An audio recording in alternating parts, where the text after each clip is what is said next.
Hey everyone! Thank you for tuning in to another episode of The Way of the Movement Professionals.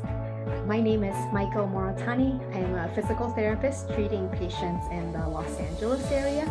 And I also run a continuing education company because I love teaching the principles of movement analysis and treatment. Please enjoy my conversation with Dr.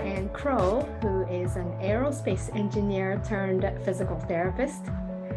And everyone, don't forget to hit the like button and subscribe to this YouTube channel so you don't have to miss another video from me. Thank you.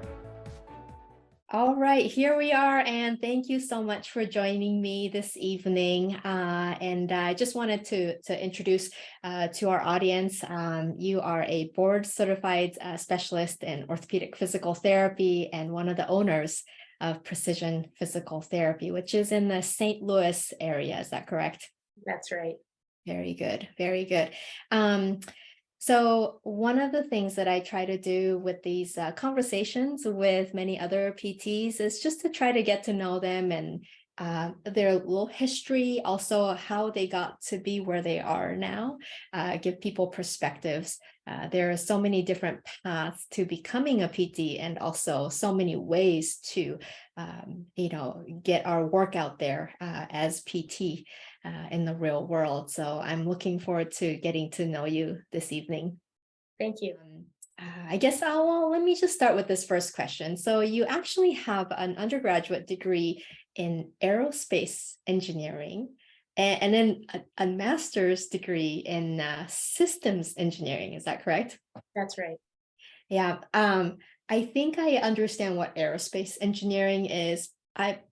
What is systems engineering? And tell me about your first career. So I worked in engineering for 6 years after graduating from undergrad. So I spent some time in that field, and I loved studying engineering. I loved every subject that I got to study was beautiful. So all of the mathematics and physics and chemistry and um, it's wonderful and a joy to study. And the way that engineering works in day to day in the office is different than it is how you're studying, just the same way it is in physical therapy.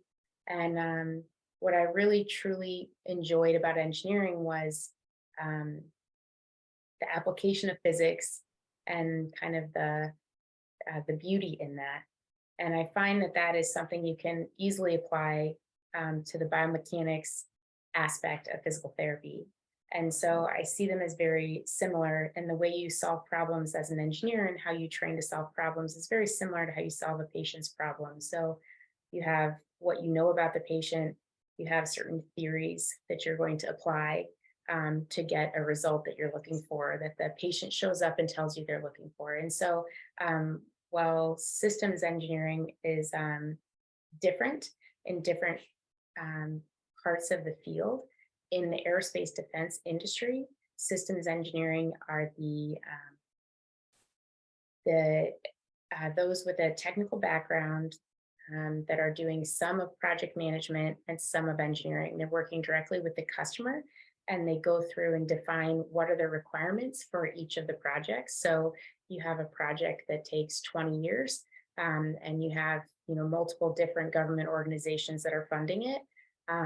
Then you have a very detailed set of requirements for that product. Maybe that's an airplane, let's say, and it has to be able to operate in different environments, and it has to carry a certain payload, and it has to carry it such a distance. And so you must define all of those things, break them down into the subsets, and then test the subsystems, making sure that they meet in the end, the final product is what you said it was going to be.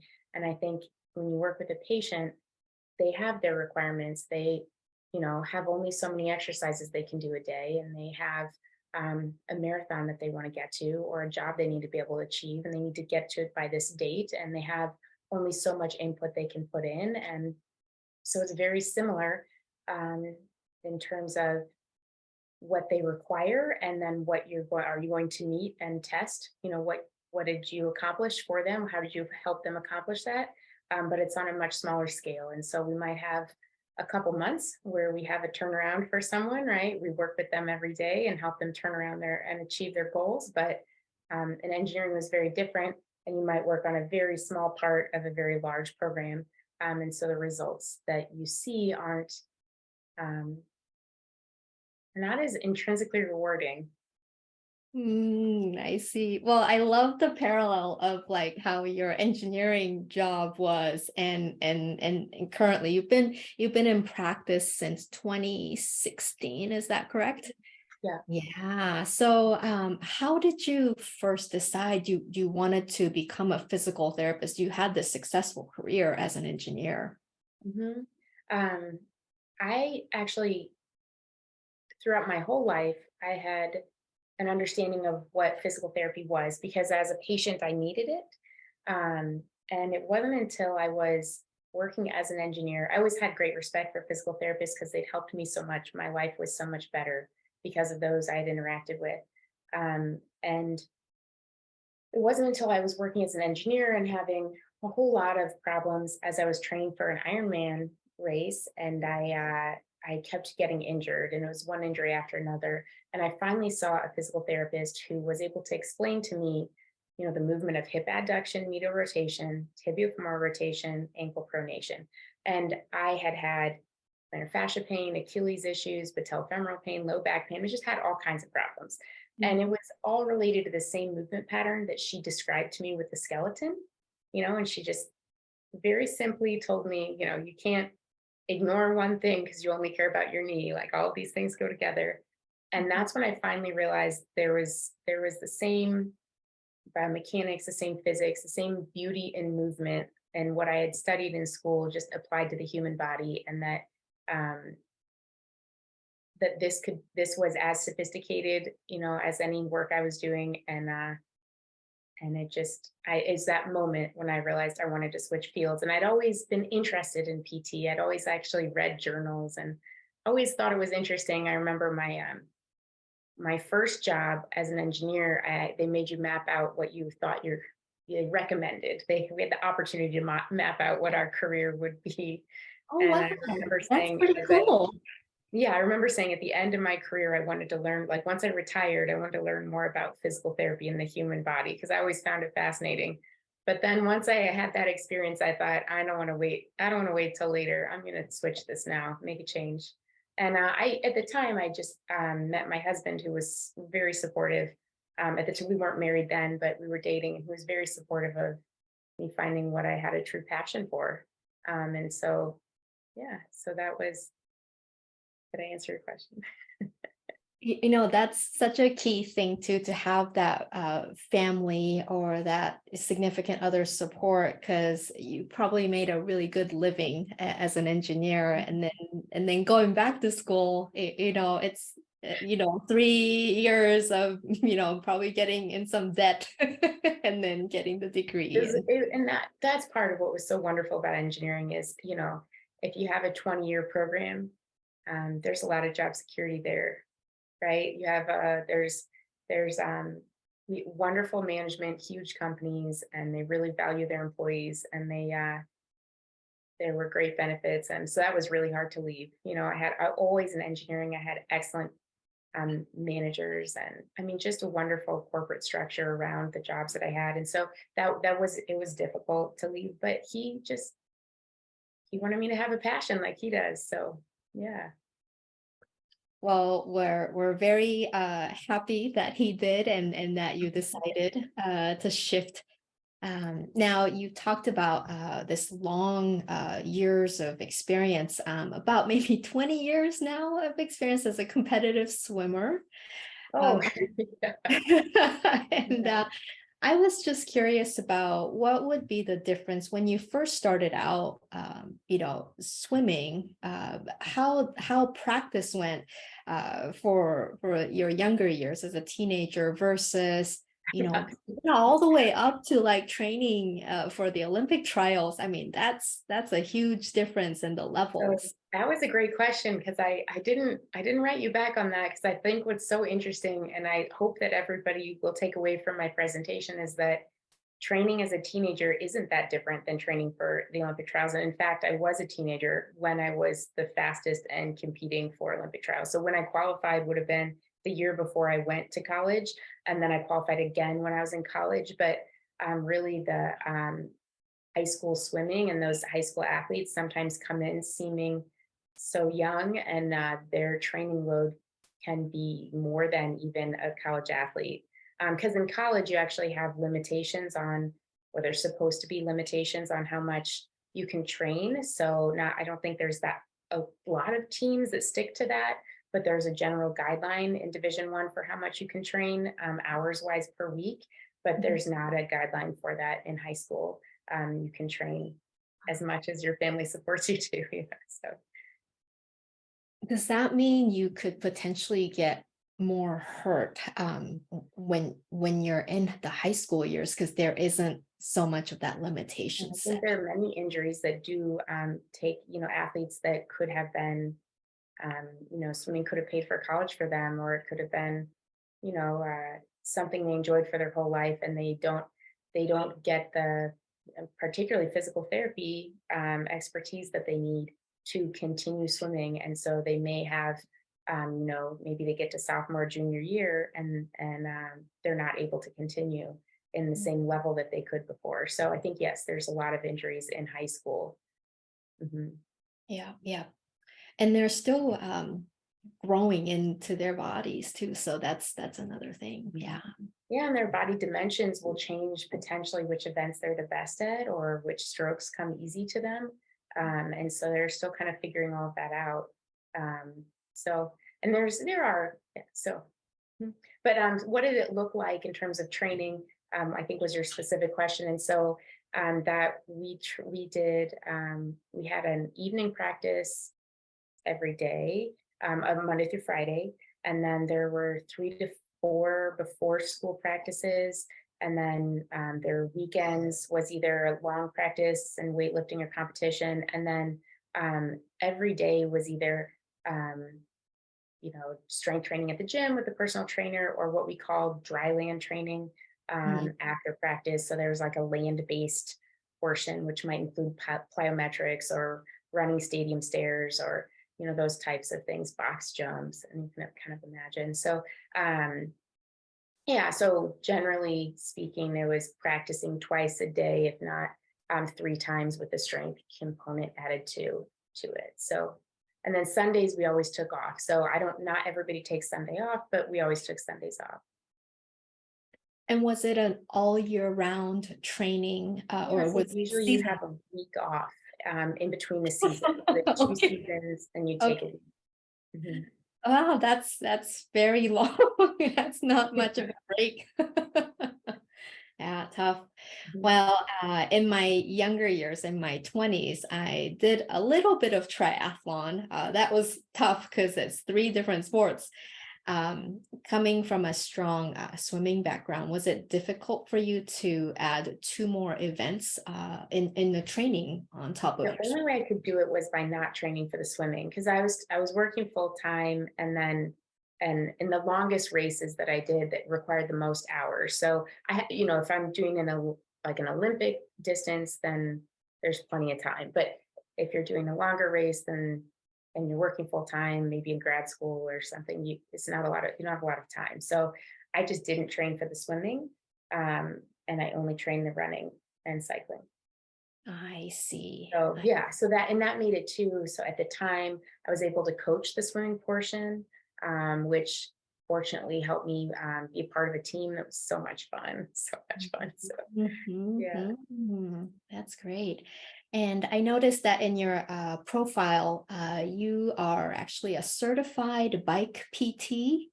Mhm. Uh, can you tell me more about that? I was really intrigued. So as with all patients, I know that you look at their movement and how they look when they're swimming or running. Um, Informs your evaluation of their injury if it's with that specific sport. So if they have pain with running, you look at them run. If they have pain with lifting their kids, you try to, get an idea of how they lift their kids. And if they have pain while they're on the bike, then how what they look like on the bike matters a whole lot. And there's not as much, there's some you can add in terms of technique, but their position on the bike makes a huge difference. So, if they're overreaching and in a lot of cervical extension, they may not be able to correct that on their bike if their bike position isn't corrected. So their bike stem is too long or their seat's too far back, then you may not get rid of help them to resolve their pain. All the exercises and desk posture corrections may not resolve the issue for them. Their bike position needs to change. So how they sit, like their dimensions on the bike. So you can think of it as a bike fit, sometimes call it a bike fit. And so if you change one thing about the bike, you change lots of other things. So if you just adjust a seat or you just change a handlebar, you're changing a hip angle, a shoulder angle, a knee angle. And so I really wanted to have a systematic way for understanding how to make those changes. And that's what the bike PT program did. I did the bronze and silver certification. It was wonderful. I can't recommend it enough. It was a very, I would call it relatively low tech, systematic way of assessing a bike in the clinic. And I think, there's a lot of bike fits that include very, very expensive equipment that we would never have been able to implement. And not only that, we wouldn't have the interest to, because our goals are not necessarily to make a patient more powerful, it's to make them not painful, So I think that the bike certification just helped me be able to bring that bike piece in so I can confidently make changes knowing that they're the right changes. And if the bike for some reason is a custom fit to them, then I can make recommendations for their bike fit and their mechanic that they usually work with. I see. So you mentioned it's a kind of a low tech stuff. Do you have the patient bring in their own bike and then just put it Oh on yeah. the stand Yeah, of and course. Yes. So they bring so they, and sometimes they'll bring multiple bikes. So maybe they'll bring their road bike and their gravel bike or their mountain bike and the road bike. And so we have a trainer. It's like a fluid trainer. So it's kind of like an older style kinetic fluid trainer and a Cyclops. And they're both, we do that to keep the sound low. But so that way we're also not removing, their back wheel, and we get their bike set up in a specific way and they are cycling in the clinic. And then we take a lot of different measurements of their foot, ankle, how their shoe and pedal interface is set up, and the knee and the hip and the shoulder and the neck. And then we, all from the side, and then we come around from the front and we look at all the rest of the angles and shine a laser on them and see what's happening with their knees. And so that way, whatever we want to know, what do we find in their movement exam? And, do they have limited hip range? Do they have femoral retroversion? Do they have, do they have tibiofemoral rotation pain? Do they have, cervical extension related problem? We'd figure out what is the movement that's causing their pain in the exam? What are the muscle length and strength impairments that encourage this movement pattern? And then how do we see that on the bike? What can we change about the bike to reduce that movement impairment? And that's what the class was very focused on, how to do the bike fit correctly, and less on the movement exam. And so the movement exam already know. Yeah, that's so great. I get excited about that. My very first job that I took in high school, I worked at a bike shop, and so I do have a strong interest in bikes. So yeah, this is all really cool to hear. Yeah, I really thought that class, I can't recommend it enough. I think it's it was in Seattle. Eric Moen, he just I think the way he considers the bike and the bike fit was it fit in very well with how Shirley describes movement and movement changes. And he has the bike supporting the person's geometry as opposed to forcing a movement. So he's never using something to force a movement. He's recommending corrections to support the person and how they currently exist. And I think, and as you make changes, let's say you gain more hip range or hamstring length, you might make changes then to their bike fit because they can tolerate a more aggressive posture, but the bike is never forcing the movement. And so that's what I can't it's helped me so much working with cyclists. I can't positive enough about that. Yeah. Yeah, that's great. I'm definitely going to look into that. So thanks for the recommendation. Now, you're one of the owners for Precision Physical Therapy, and private outpatient PT clinic. Two things. What's the best thing about being a clinic owner? And then what's one of the biggest challenges in today's clinical practice? There's so many. But we love working in I mean, Jessie and I, so Jessie Sabello she's been an amazing business partner. I love working with her. And she also has a family and small kids, and we've really been able to share responsibilities there in a way that's been made it possible to have our own clinic. And I love being able to schedule the time that I need with a patient. So if they can only come in once a month and it needs to be a really long visit, then that's what we do. And if they have some, there are people come in with a variety of different constraints, and we figure it out and we make things work for the patient and what they need. And it's been a joy to not be rushed, to answer everybody's questions, to make sure they leave understanding all of our instructions. We have the time to work with them on functional activities and also exercises or running technique, or review their swimming video analysis. And I believe that in the practice, the way we have it set up, we really can provide patient-centered, compassionate care. And it's just the most important thing to me. I made this career change so that I could work with patients and see and experience the joy they have when they can achieve their goals. And this makes it possible. That's great. So those of you watching, if you're in the St. Louis area, this is where you get the great care. Awesome, awesome. Well, and the challenges of running a business. There are a lot of things that are really fun about running a business, and I really did enjoy learning accounting and the financial piece. I thought that was a lot of fun. I think the biggest challenge we face is that we're always going to do what's best for the patient. And if a patient only needs 2 visits, then that's what's best for the patient. And that makes it hard you must continue bringing new patients in. And so we do need kind of a constant stream of new patients to keep the business operating successfully. And so I think that's a little bit of a challenge, where we'd love to provide more so that people can stay with our business for longer. But we want to keep within the physical therapy brand. So we don't want to be personal trainers, necessarily. So so I think I would love to eventually move to a model where patients were some type of subscription base, where you have, a limited number of spots, and then whenever anyone's injured, they come in and they are not having to pay extra. So they don't have to wait until they've overcome that burden of having to pay for their visit. So, for some people that might be, their knee started hurting on Monday, and on Tuesday they're calling the clinic and they want an appointment on Wednesday, and we can help them be seen quickly and resolve their issue while it's still fresh. And that's a 1 visit thing, and we don't see them again for a year.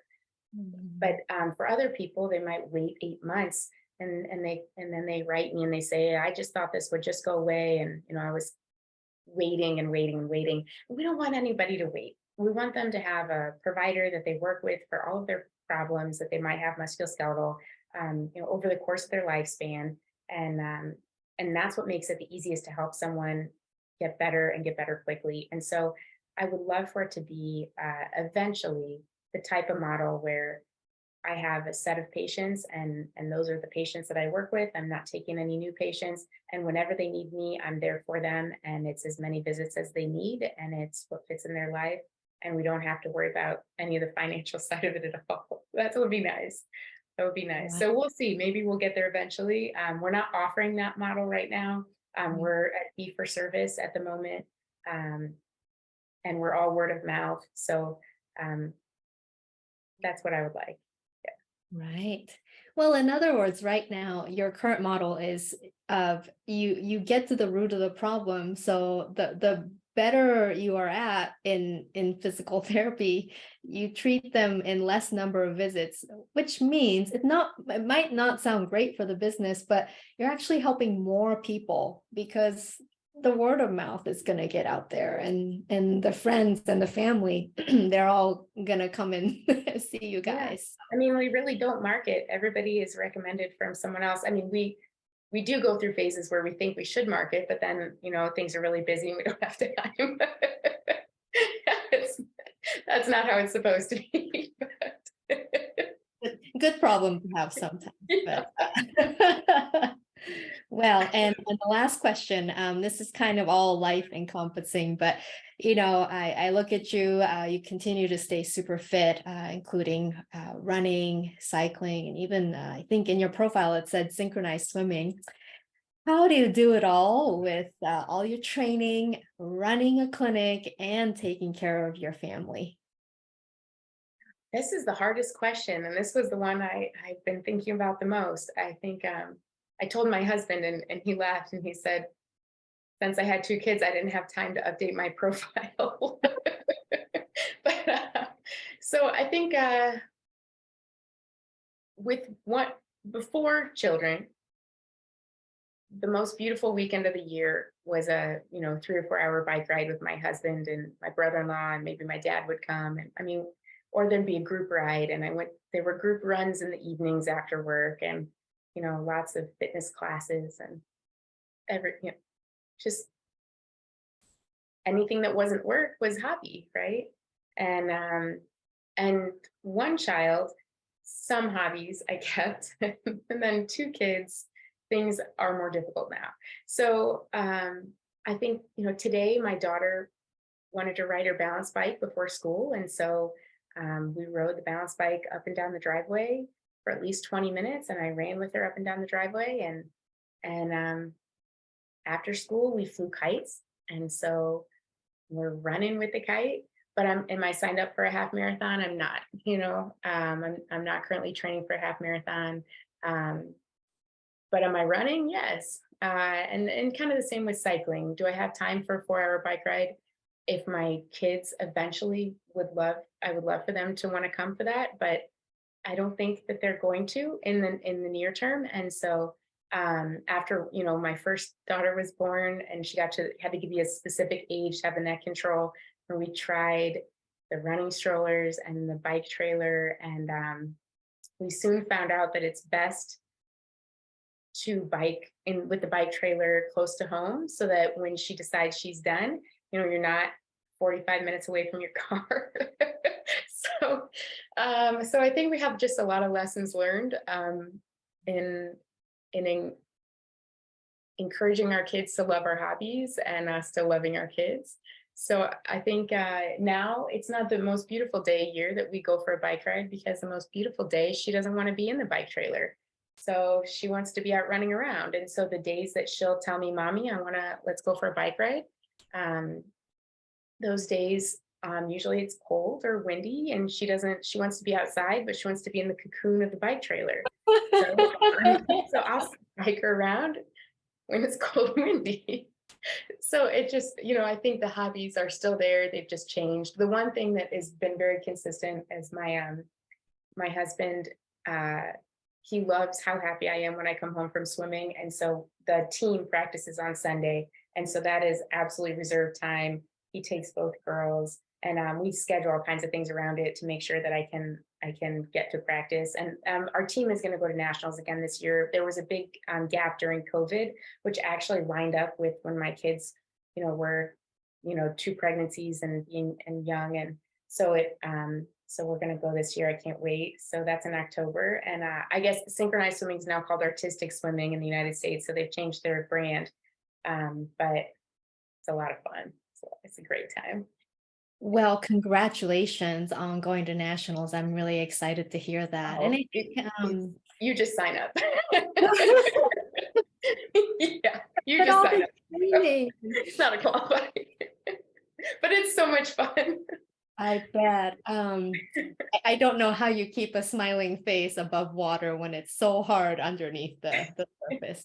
Um, but what a great way for your kids to see, there are some non-negotiables, like this is my time to do the swimming, and then sort of incorporating all of these activities together with the kids. And, as PTs, we got to walk the talk in doing the proper movements and staying fit. And I think that's one thing that I try to do for myself too. Just, we're teaching people how to move, so we should be moving as well. And so I think you're setting great examples for your patients, but also for your children.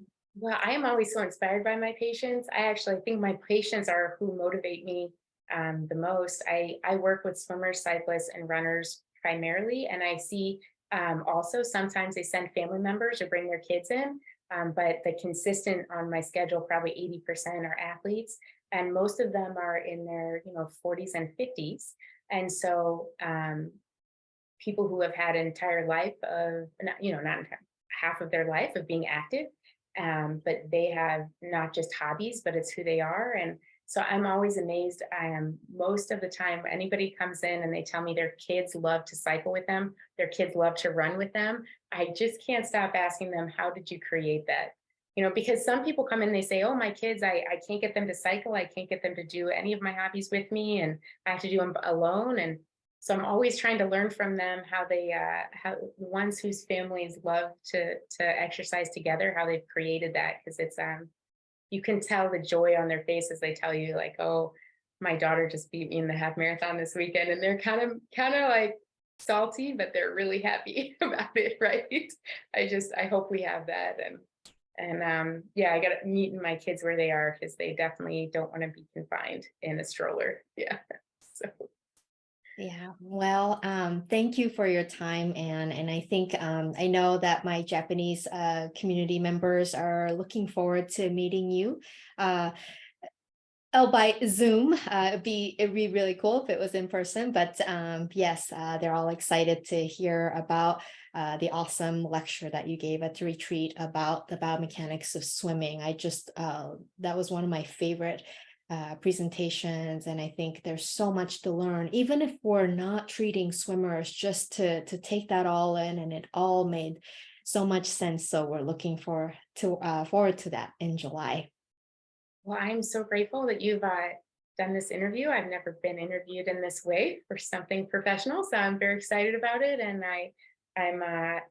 I'm just overjoyed that you loved the presentation. I look forward to giving it again. So I hope it's as good the second time. Thanks, Anne.